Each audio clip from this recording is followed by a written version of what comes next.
नागपूरच्या गणेशपेठ परिसरात नातेसंबंधांना काळीमा फासणारी धक्कादायक घटना समोर आली आहे। एका निवृत्त वृद्ध महिलेच्या घरातून 2 लाख रुपयांचे सोन्याचे दागिने आणि रोख रक्कम चोरीला गेल्याप्रकरणी पोलिसांनी आरोपीला अटक केली।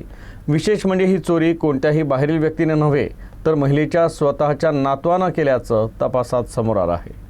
नागपूरच्या गणेशपेठ पोलीस ठाण्याच्या हद्दीतील इंदिरानगर झोपडपट्टी परिसरात राहणाऱ्या तसंच मेयो रुग्णालयातून निवृत्त झालेल्या सुभद्रा मस्ते यांच्या घरातून सोन्याची चेन, अंगठी, कानातले आणि 13,000 रुपये रोख रक्कम चोरीला गेले। या प्रकरणी पीडित महिलेच्या तक्रारीवरून गणेशपेठ पोलिसांनी गुन्हा दाखल करून तपास सुरू केला।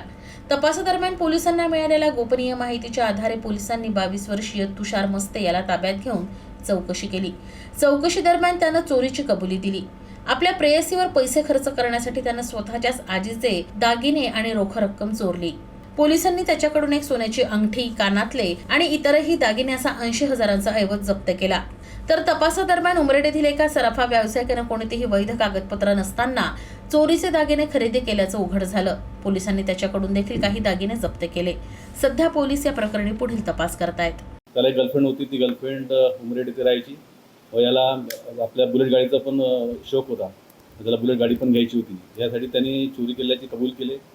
चोरी केलेल्या मुद्देमाला हा एक सोन्याची चेन 10 ग्राम, 3 सोन्याच्या अंगठ्या 20 ग्राम व 4 नग सोने, कानातली बाली 6 ग्राम असं एकूण 1,91,000चा मुद्देमाल चोरी गेला होता। संपूर्ण मुद्देमाल आमच्याकडनं आम्ही त्या यातील आरोपी नामे तुषार प्रदीप मस्ते याच्याकडनं रिकवर केलेला आहे आणि सध्या आरोपी MCR PCR मध्ये बंदिस्त आहे।